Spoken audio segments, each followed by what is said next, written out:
Assalamualaikum warahmatullahi wabarakatuh. Perkenalkan, nama saya Inca Junia dengan NIM 01 2021 009. Jadi di sini dalam keperawatan kritis saya akan menjelaskan mengenai obat-obat yang terdapat pada troli emergensi. Jadi salah satu obat yang terdapat pada troli emergensi itu yang pertama ada aspirin yang memiliki kegunaan untuk mengurangi risiko serangan jantung dan stroke dengan menghambat regenerasi trombosit. Yang kedua ada nitrogliserin yang memiliki kegunaan untuk mengurangi nyeri dada dan sesak napas dengan melebarkan pembuluh darah. Yang kemudian ada atropin yang memiliki kegunaan untuk mengatur denyut jantung dan mengurangi gejala-gejala aritmia jantung. Yang kemudian ada epinefrin atau tablet adrenalin untuk mengobati shock anafilaksis dan mengatur denyut jantung. Kemudian ada dopamin yang memiliki kegunaan untuk mengobati shock dan mengatur denyut jantung. Kemudian ada lidocain. Lidocain ini memiliki kegunaan untuk mengobati aritmia jantung dan mengurangi gejala-gejala aritmia jantung. Selanjutnya ada magnesium sulfat. Jadi kegunaan dari magnesium sulfat itu untuk mengobati aritmia jantung dan mengurangi gejala-gejala aritmia jantung. Yang kemudian ada naloxone.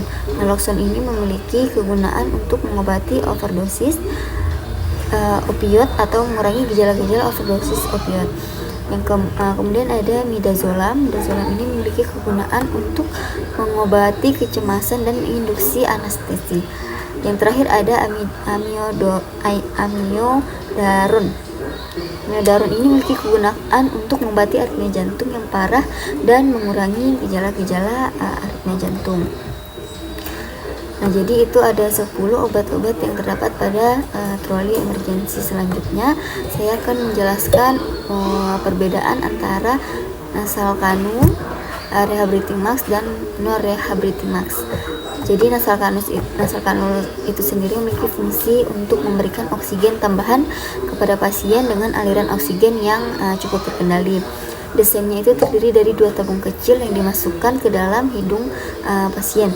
Jadi kelebihan dari nasal kanul ini itu mudah digunakan, tidak memerlukan penutup mulut dan dapat digunakan pada pasien yang sadar.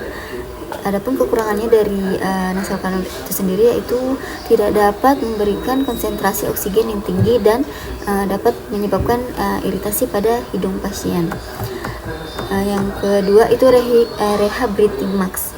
Jadi rehabilitating max itu berfungsi untuk memberikan oksigen tambahan kepada pasien dengan mengumpulkan dan mengembalikan udara yang dihembuskan. Desain dari rehabilitating max ini terdiri dari 2 masker yang menutupi mulut dan hidung pasien dengan kantong yang mengumpulkan udara yang dihembuskan. Jadi kelebihan dari rehabilitating max ini dapat memberikan konsentrasi oksigen yang lebih tinggi daripada nasal kanul tadi dan dapat digunakan pada pasien yang memerlukan oksigen tambahan yang lebih banyak. Adapun kekurangan dari rehabilitating max itu dapat menyebabkan pasien merasa tidak nyaman dan dapat meningkatkan risiko pneumonia. Yang ketiga itu non rehabilitating max. Jadi fungsi dari non rehabilitating max itu untuk memberikan oksigen tambahan kepada pasien tanpa mengumpulkan dan mengembalikan udara yang dihembuskan. Desainnya sendiri itu terdiri dari masker yang menutupi mulut dan hidung pasien dengan katup yang mencegah udara yang dihembuskan kembali ke masker. Kelebihan dari non rehabilitating max itu dapat memberikan konsentrasi oksigen yang lebih tinggi daripada rehabilitating max dan nasal kanul. Dan non rehabilitating max ini dapat digunakan untuk pasien yang memerlukan oksigen tambahan yang lebih banyak. Kekurangan dari non rehabilitating max ini itu dapat menyebabkan pasien merasa tidak nyaman dan dapat meningkatkan resiko pneumonia jika tidak digunakan dengan benar. Selanjutnya kita pada SOP standar operational procedure dalam pemasangan ventilator. Adapun pada tahap persiapan yaitu memastikan pasien telah diberikan informasi dan persetujuan sebelum pemasangan ventilator. Yang kedua, melakukan pemeriksaan fisik pada pasien sebelum pemasangan ventilator. Yang ketiga, pastikan semua peralatan yang diperlukan telah siap dan tersedia, termasuk ventilator itu sendiri, tabung oksigen, koneksi dan kabel, filter, dan alarm. Periksa semua koneksi dan kabel untuk memastikan bahwa semuanya terhubung dengan benar. Kemudian masuk kepada proses pemasangan. Pastikan pasien dalam posisi yang nyaman dan aman selama pemasangan ventilator. Yang kedua, pasang ventilator sesuai dengan prosedur yang berlaku. Yang ketiga, hubungkan tabung oksigen ke ventilator. Yang keempat, atur parameter ventilator sesuai dengan kebutuhan pasien, termasuk frekuensi napas, volume tidal, tekanan inspirasi, waktu inspirasi. Selanjutnya, periksa semua koneksi dan kabel untuk memastikan bahwa semuanya terhubung dengan benar. Selanjutnya masuk ke fase terminasi. Pastikan pasien dalam kondisi yang stabil dan aman sebelum melepas ventilator. Matikan ventilator dan lepaskan semua koneksi dan kabel. Bersihkan dan disinfeksi semua peralatan yang digunakan. Kemudian simpan semua peralatan yang digunakan dalam tempat yang aman dan terlindung dari kerusakan. Kemudian yang terakhir, catat semua data dan informasi yang relevan setelah melepas ventilator. Yang kedua yaitu standar operasional prosedur pemasangan siring pump. Jadi pada fase persiapan, pastikan pasien telah diberikan informasi dan persetujuan sebelum pemasangan siring pump. Lakukan pemeriksaan fisik pasien sebelum pemasangan siring pump. Pastikan semua peralatan yang diperlukan telah siap dan tersedia, termasuk siring pump, siring yang sesuai, obat yang akan diberikan, koneksi dan kabel. Kemudian periksa semua koneksi dan kabel untuk memastikan bahwa semuanya terhubung dengan benar. Selanjutnya pada fase pemasangannya yaitu pertama, pastikan pasien dalam posisi yang nyaman dan aman selama pemasangan siring pump. Pasang siring pump sesuai dengan prosedur yang berlaku.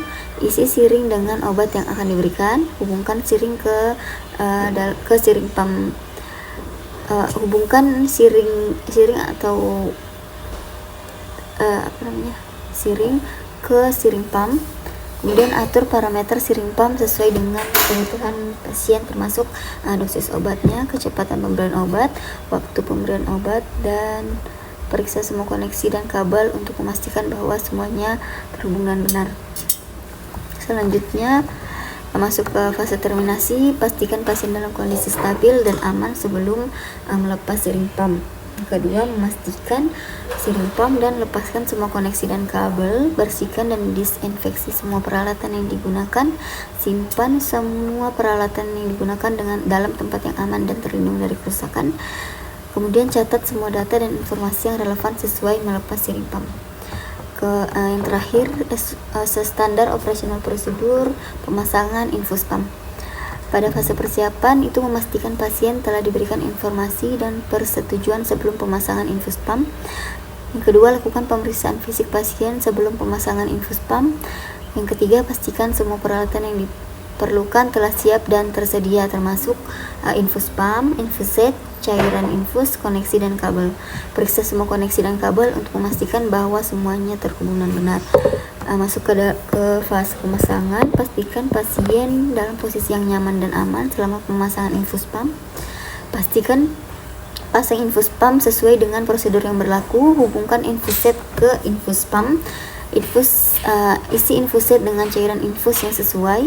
Atur parameter infus pump sesuai dengan kebutuhan pasien, yaitu kecepatan infus, volume infus, waktu infus, dan periksa semua koneksi dan kabel untuk memastikan bahwa semuanya terhubung dengan benar. Selanjutnya fase terminasi. Pastikan pasien dalam kondisi yang stabil dan aman sebelum melepas infus pump. Matikan infus pump dan lepaskan semua koneksi dan kabel. Bersihkan dan disinfeksi semua peralatan yang digunakan. Simpan semua peralatan yang digunakan dalam tempat yang aman dan terlindung dari kerusakan. Catat semua data dan informasi yang relevan setelah melepas infus pump. Jadi itu tadi ketiga SOP dari pemasangan infus pump, siring pump, dan pemasangan ventilator.